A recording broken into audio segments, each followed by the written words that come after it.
En choisissant de regarder cette vidéo, vous révélez un intérêt intrigant pour l'état de votre glande pinéale, un aspect souvent négligé, destiné à ceux qui sont en processus de décalcification ou tout simplement en train d'expérimenter l'ouverture de leur troisième œil. Au cours des prochaines minutes, nous explorerons ensemble comment décalcifier complètement votre glande pinéale. De plus, je présenterai une vidéo avec Santo Bonac, qui offrira une perspective révélatrice sur l'importance de cette glande. Préparez-vous pour une analogie qui vous surprendra certainement. Pendant notre voyage, j'aborderai en détail le processus de l'éveil et je décrirai les étapes essentielles que vous devez suivre. Je partagerai des idées sur la façon dont nous avons été programmés au cours des 7 premières années de notre vie et, plus crucial encore, comment nous pouvons éliminer les programmations nuisibles de notre esprit subconscient. La clé réside dans la capacité de reprogrammer notre subconscient pour atteindre nos désirs sans effort, inversant ainsi les schémas qui façonnaient précédemment notre réalité. Considérez comment vous avez été façonné par les 7 premières années de votre existence et comment la liberté réside dans le détachement de ces influences. Arrêter de raconter des mensonges est la première étape, car, symboliquement, chaque mensonge est comme voir le nez grandir, devenant un signe externe du désalignement avec la vérité. De plus, il est crucial d'abandonner l'illusion et de cesser d'être trompé par des amis et des influences externes. Les philosophes mettent depuis longtemps en garde contre les dangers de se livrer à des cirques et des spectacles, prônant la sobriété plutôt que l'intoxication par des substances et des divertissements éphémères. En explorant le sens le plus profond de la glande pinéale, il est essentiel de comprendre qu'elle représente notre troisième œil, le siège de la conscience supérieure. L'histoire de Pinocchio, lorsqu'elle est analysée en détail, révèle une connexion intrigante. Pin, cône, et nal, oculus en italien, gland. Ainsi Pinocchio, en tant que symbole, met en évidence le voyage pour devenir réel, activant cet organe en forme de cône. Ce petit organe, souvent négligé, a captivé à la fois les scientifiques et les chercheurs spirituels.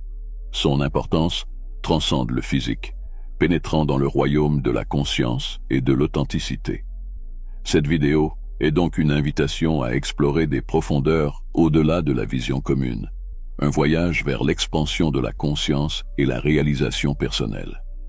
Préparez-vous à une exploration fascinante de l'éveil et de l'activation de votre potentiel le plus élevé.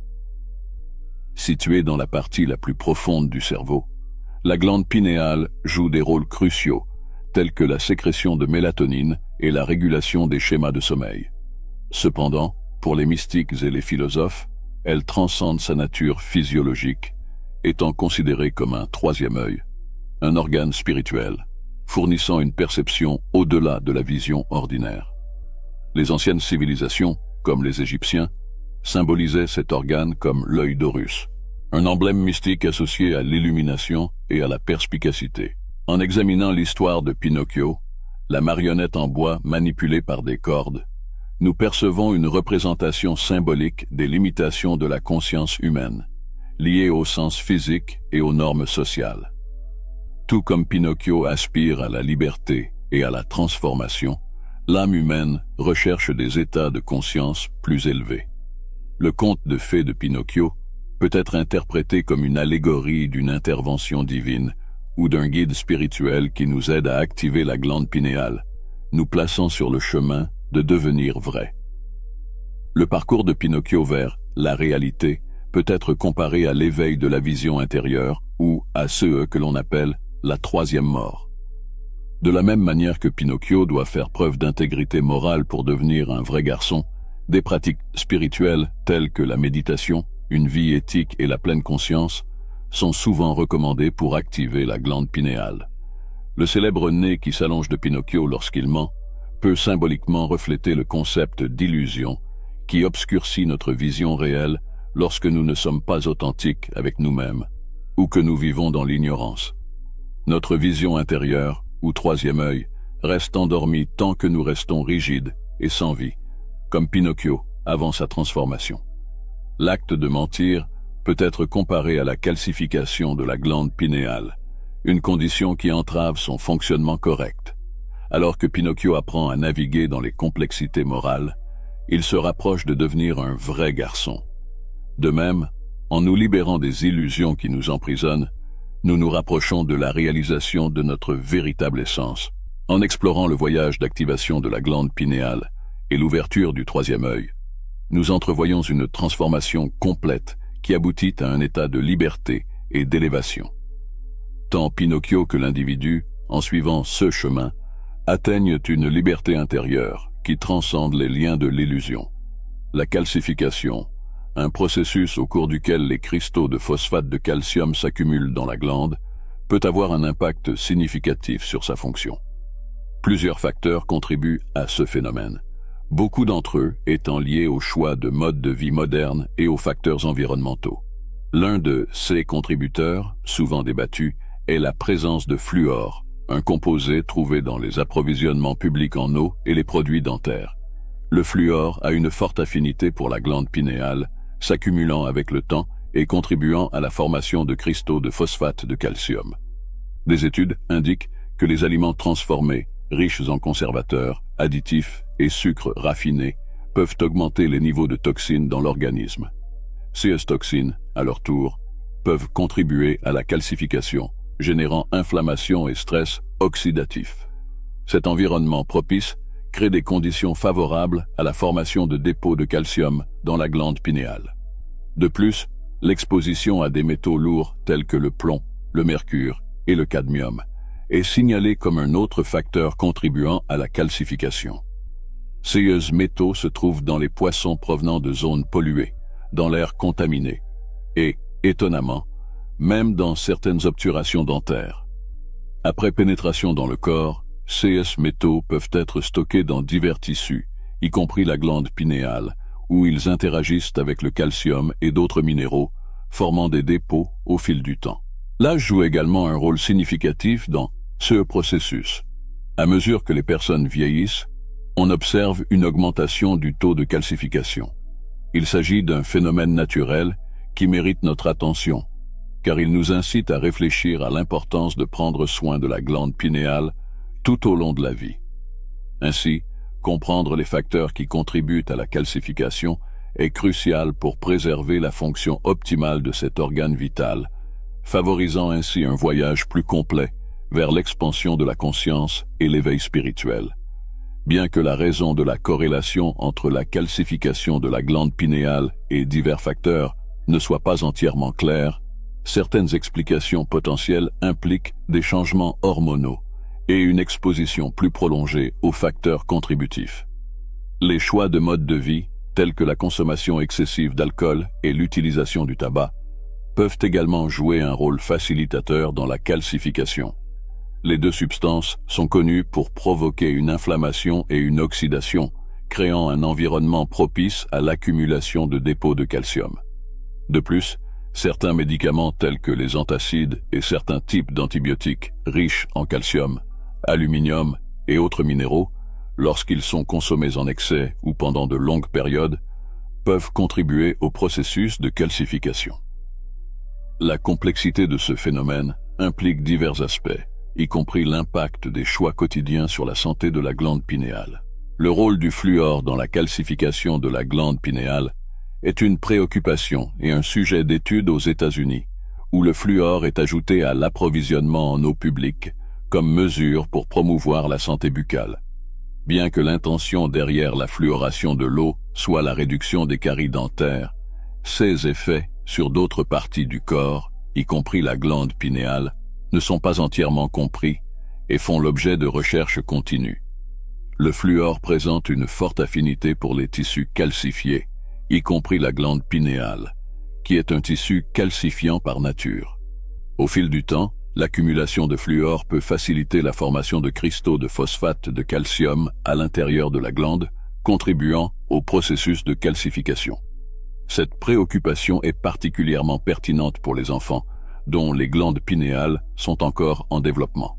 La possible occurrence de calcification pendant cette phase cruciale peut théoriquement affecter la fonction future de la glande, soulignant l'importance de comprendre les impacts potentiels des facteurs environnementaux et du mode de vie sur la santé de la glande pinéale au fil du temps. Bien que des recherches supplémentaires soient nécessaires pour comprendre pleinement les implications, des études sur les animaux indiquent que des niveaux élevés d'exposition au fluor sont associés à des altérations du ton mélatonique et à d'autres modifications hormonales, qui sont principalement régulées par la glande pinéale. Si ces effets sont reproduits chez les humains, les conséquences peuvent être significatives, déclenchant une cascade d'impacts allant de la perturbation des schémas de sommeil à la compromission de divers processus biologiques régulés par la mélatonine. Les risques potentiels associés à ces découvertes ont conduit des experts et des groupes de défense à remettre en question l'utilisation généralisée de l'eau fluorée, notamment dans les environnements scolaires où les enfants sont en plein développement. Bien que les organisations dentaires fluorent l'eau pour en récolter les bienfaits dans la réduction des caries dentaires, la pratique demeure controversée en raison des préoccupations concernant ses effets systémiques, y compris la calcification potentielle de la glande pinéale. Il est pertinent de noter que toutes les études ne confirment pas une relation directe entre le fluor et la calcification de la glande pinéale, ce qui fait débat dans la communauté scientifique.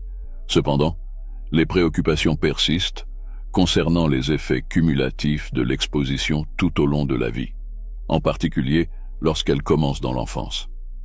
Un des symptômes les plus éminents liés à d'éventuels impacts est la perturbation des schémas de sommeil. La glande pinéale est responsable de la production de mélatonine, une hormone essentielle dans la régulation du sommeil. La calcification peut, théoriquement, réduire la capacité de la glande à produire cette hormone, entraînant l'insomnie, des réveils fréquents la nuit ou des cycles irréguliers de sommeil. Ces effets, s'ils sont confirmés, soulignent l'importance d'une approche prudente à l'égard de l'exposition au fluor, en particulier chez les populations plus vulnérables, telles que les enfants en développement. Un autre symptôme associé à la calcification de la glande pinéale est le déclin des fonctions cognitives, y compris la concentration, la mémoire et l'attention. Bien que la recherche sur ces sujets soit limitée, on pense que la glande pinéale joue un rôle crucial dans la santé cognitive. La calcification peut interférer avec la capacité de la glande à contribuer à l'équilibre des neurotransmetteurs, impactant la clarté mentale. Les changements d'humeur et les symptômes dépressifs peuvent également signaler des problèmes avec la glande pinéale, car la production réduite de mélatonine n'affecte pas seulement le sommeil, mais contribue également au déséquilibre d'humeur en interagissant avec la sérotonine, un autre neurotransmetteur régulateur de l'humeur et de l'énergie. Des symptômes tels que la fatigue et la faible énergie sont couramment rapportés, car la glande pinéale joue un rôle crucial dans la régulation des rythmes circadiens.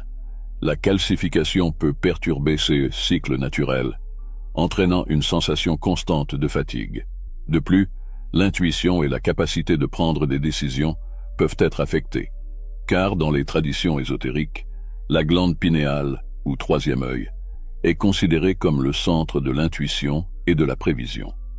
Bien que moins étudiée dans la communauté scientifique, de nombreuses personnes rapportent une augmentation de leur capacité intuitive après avoir suivi des processus de décalcification de la glande pinéale.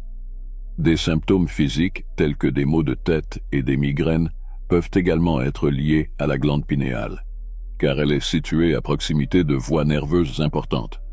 La calcification peut provoquer ou aggraver ces inconforts. Face à ces défis, de nombreuses recommandations sont faites pour décalcifier la glande pinéale. Une approche simple consiste à consommer de l'eau filtrée, qui élimine le fluor et d'autres produits chimiques nocifs, réduisant l'accumulation de substances contribuant à la calcification. La consommation d'aliments biologiques riches en antioxydants est également conseillée, car elle peut neutraliser les effets néfastes.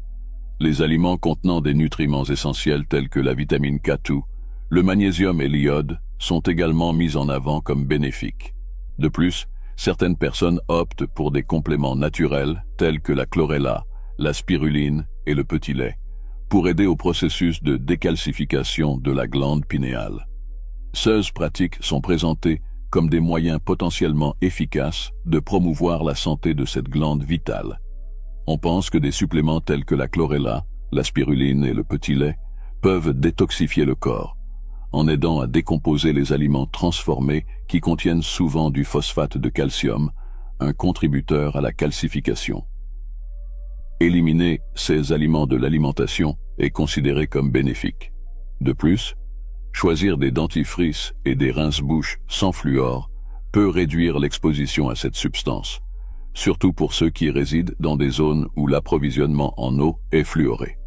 Considérer l'installation d'un système de filtration d'eau qui élimine le fluor est également une mesure recommandée, car les aliments transformés et le fluor peuvent contribuer à la calcification de la glande pinéale.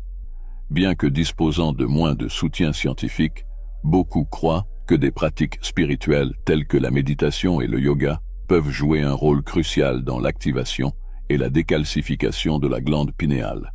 Passer du temps sous la lumière naturelle du soleil est également une recommandation fréquente, car la glande est sensible à la lumière et l'exposition à la lumière naturelle du soleil peut réguler ses fonctions, y compris la production de mélatonine. Des herbes telles que l'armoise, le gotu-kola et le ginkgo biloba sont souvent cités comme des remèdes naturels qui peuvent aider à la décalcification de la glande pinéale. Il est important de souligner l'importance de consulter un médecin avant de commencer tout traitement à base de plantes, afin d'assurer une approche sûre et personnalisée. Une autre approche qui transcende la recherche scientifique, mais qui est pratiquée par beaucoup, implique certaines fréquences et vibrations, telles que celles produites par des bols chantants ou des chants.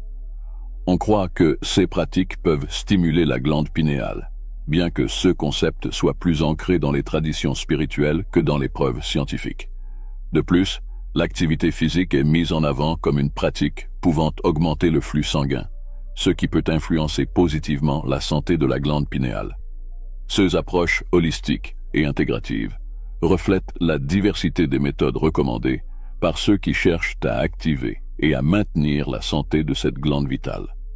Le processus de décalcification de la glande pinéale et l'ouverture du troisième œil sont des expériences subjectives qui peuvent varier d'une personne à l'autre. Alors que de nombreuses personnes s'adonnent à des pratiques dans le but d'atteindre cet état, les changements rapportés couvrent une large gamme d'aspects mentaux, émotionnels et spirituels.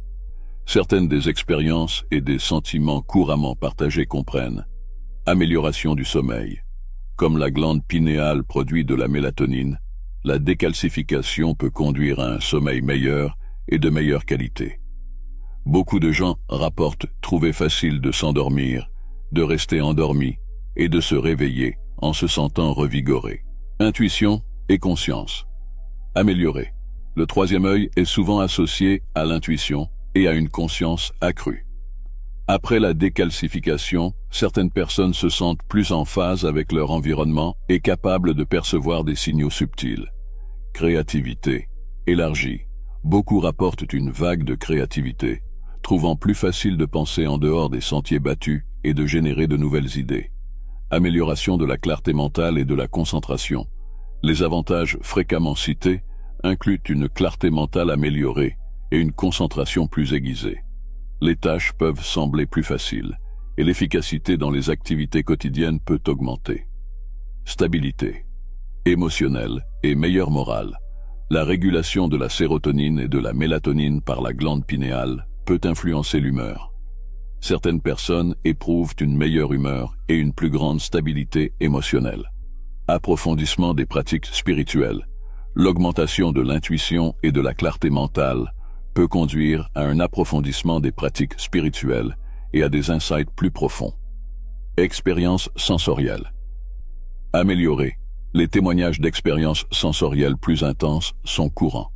Les couleurs peuvent sembler plus vives, les sons plus clairs et touchants, et les sens plus aiguisés. Réduction du stress et de l'anxiété. De nombreux individus notent une réduction significative des niveaux de stress et d'anxiété, attribuable peut-être à l'amélioration de la régulation hormonale et au sentiment de connexion et de conscience. Bien-être physique. Certains rapportent également se sentir physiquement plus en forme, associant cela au rôle de la glande dans la régulation de diverses fonctions corporelles. Transformation de la perspective de vie. L'intensification de l'intuition et de l'équilibre émotionnel peut entraîner un changement de perspective sur la vie. Beaucoup de personnes font l'expérience d'une plus grande empathie, compréhension et d'une sensation d'interconnexion avec toutes les formes de vie. Pour beaucoup, cette expérience est décrite comme une forme d'éveil, où ils se sentent plus vivants et en harmonie avec l'univers.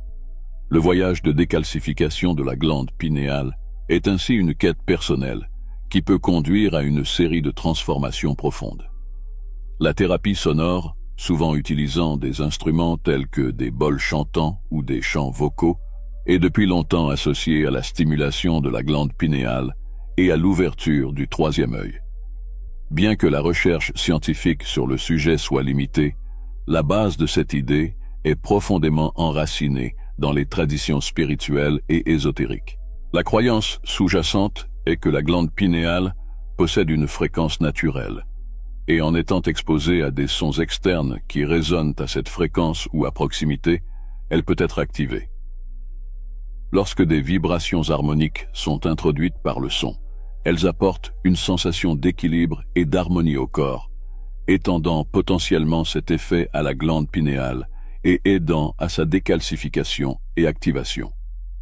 En accordant le cerveau à ces vibrations, différentes fréquences peuvent induire différents états d'ondes cérébrales. L'état θ, en particulier, a été associé à la stimulation de la glande pinéale pour devenir plus active, résultant en des états améliorés d'intuition et de perception. Ces vibrations contribuent également à l'augmentation du flux sanguin vers le cerveau, ce qui peut faciliter l'élimination des dépôts de calcification de la glande pinéale. La nature réductrice du stress pendant la thérapie sonore peut également avoir un impact positif sur la glande pinéale.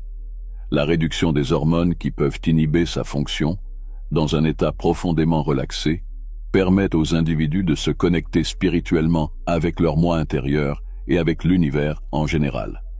On pense que cette forme de connexion stimule le troisième œil, le rendant plus réceptif à des formes supérieures de connaissance et de sagesse. De plus, la thérapie sonore augmente la perception et la compréhension de soi et de l'environnement. Après la thérapie sonore, il est courant d'entendre des rapports d'une augmentation des pensées intuitives, d'aperçus plus profonds et même de prédictions, souvent attribuées à l'activation du troisième œil. Dans certains cas, les vibrations induites par la thérapie sonore sont dites faciliter des états altérés de conscience, permettant des expériences telles que des rêves lucides ou des états méditatifs profonds. Cette pratique, ancrée dans des traditions anciennes, continue à susciter de l'intérêt et est explorée par ceux qui recherchent une approche holistique pour l'activation de la glande pinéale et le développement spirituel.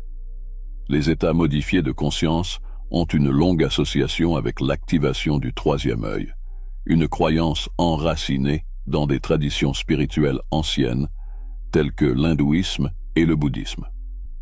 L'utilisation de chants et de sons comme outils pour l'éveil spirituel est une pratique millénaire dans ces traditions, considérant le son comme un moyen direct d'harmoniser la vibration du corps avec celle de l'univers, facilitant ainsi l'ouverture du troisième œil. Le concept d'état de cerveau prend de l'importance dans ce contexte, en particulier en considérant son rôle dans l'accès et la programmation des ondes delta de l'esprit subconscient. Les fréquences plus lentes, variant de 0 à 4 Hz, sont associées aux ondes delta et sont généralement liées au sommeil profond sans rêve.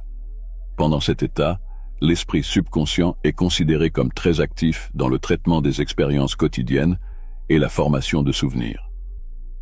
Beaucoup croient que c'est un moment crucial pour la programmation subconsciente, où les croyances et les schémas profondément enracinés sont renforcés ou modifiés. Les ondes θ, variant de 4 à 8 Hz, courantes pendant la méditation profonde et les premiers stades du sommeil, sont d'un intérêt particulier dans le contexte de l'esprit subconscient. Cet état est souvent décrit comme le crépuscule, une phase entre l'éveil et le sommeil. On croit que dans cet état, l'accès à l'esprit subconscient est facile, rendant l'individu plus susceptible à de nouveaux programmes. Les praticiens de l'hypnothérapie cherchent souvent à induire un état θ chez leurs clients pour suggérer des changements positifs, exploitant la porte d'entrée vers l'apprentissage et la mémoire. Cette phase de l'état θ est considérée comme propice pour enraciner de nouvelles croyances de manière plus efficace. Bientôt, je partagerai une technique puissante pour reprogrammer votre esprit subconscient, soulignant l'importance de cet état pour la mise en œuvre réussie de changements positifs dans la mentalité et le comportement. Les ondes alpha, associées à un état mental détendu mais alerte, sont souvent considérées comme le pont entre le conscient et le subconscient lors d'activités telles que la méditation légère ou même la rêverie éveillée. Cet état, dominé par les ondes alpha, permet un dialogue croisé entre l'esprit conscient et l'esprit subconscient, constituant un moment propice pour des affirmations et des dialogues positifs avec soi-même. Pendant cet état, de nombreux exercices de visualisation sont conçus pour placer l'individu dans une condition alpha, où il est suffisamment détendu pour permettre à l'esprit subconscient de prendre le contrôle. En revanche, les ondes bêta, dominantes dans notre état d'éveil, sont associées à la pensée logique et au raisonnement critique. Bien que cet état soit nécessaire pour les activités quotidiennes, il n'est pas idéal pour la programmation de l'esprit subconscient, en raison de l'activation du filtre critique de l'esprit conscient, qui a tendance à rejeter les idées incompatibles avec les croyances actuelles. Il est crucial de comprendre l'importance des 7 premières années dans la programmation de l'esprit. Pendant cette période, les enfants sont très susceptibles d'absorber des informations de leur environnement, observant le comportement de leurs parents, de leur famille et de leur communauté. L'hypnose θ naturelle se produit pendant ces années, sans nécessité de techniques formelles. Les enfants, à ce stade, ne peuvent pas fréquenter l'école ou lire des livres, mais ils observent constamment et internalisent des comportements comme des programmes. Les jésuites, reconnaissant ce principe, affirmaient « Donnez-moi un enfant jusqu'à l'âge de 7 ans et je vous montrerai l'homme ». Cette déclaration reflète la compréhension que les 7 premières années sont cruciales pour la programmation. Mais l'impact de ce programme perdure tout au long de la vie, représentant 95% des décisions et des comportements entrepris. Ainsi, comprendre que la programmation se produit au cours des 7 premières années et continue à influencer la majeure partie de la vie ultérieure souligne l'importance de l'état θ pendant l'enfance, associé à une plasticité cérébrale plus grande et à une plus grande adaptabilité. Pendant ces années formatrices, bon nombre de nos croyances fondamentales, habitudes et visions du monde sont formées, en particulier dans l'état dominant de θ. Les enfants, comme des éponges, absorbent les croyances, attitudes et normes culturelles de leur environnement. Ils sont plus ouverts à l'influence et apprennent rapidement en observant et imitant les adultes et d'autres enfants. En raison de la logique consciente du cerveau encore en développement, ils ont une capacité limitée à analyser de manière critique ou à remettre en question les informations, ce qui les rend très suggestibles et ouverts à la programmation. L'absence du filtre critique présent chez les adultes fait de la petite enfance une période cruciale pour établir des programmes subconscients fondamentaux. Les parents, les soignants et les premières expériences éducatives jouent un rôle significatif dans cette programmation subconsciente. Au cours de cette période, de l'estime de soi de l'enfant à sa compréhension du monde et de sa place en lui, tout peut être façonné. Les expériences émotionnelles ont un impact particulièrement fort sur la création d'impressions durables, car les émotions servent de balises, signalant au cerveau de faire attention et de se souvenir. Il est essentiel de reconnaître que ce ne sont pas seulement les messages explicites reçus pendant l'enfance qui affectent un enfant, mais aussi les messages implicites de l'environnement. Les enfants sont des observateurs attentifs des nuances émotionnelles et des signaux non-verbaux. Et même ce qui n'est pas dit ou expliqué peut avoir un impact profond sur leur subconscient. Identifier les croyances limitantes ou les programmes préjudiciables dans le subconscient peut être crucial pour la croissance et la transformation personnelle. Vous pouvez utiliser l'état des ondes cérébrales θ pour accéder directement au subconscient et reprogrammer les croyances limitantes. Avant de dormir, votre cerveau est naturellement dans un état plus réceptif, similaire à l'état θ, ce qui permet une plus grande accessibilité à l'esprit subconscient.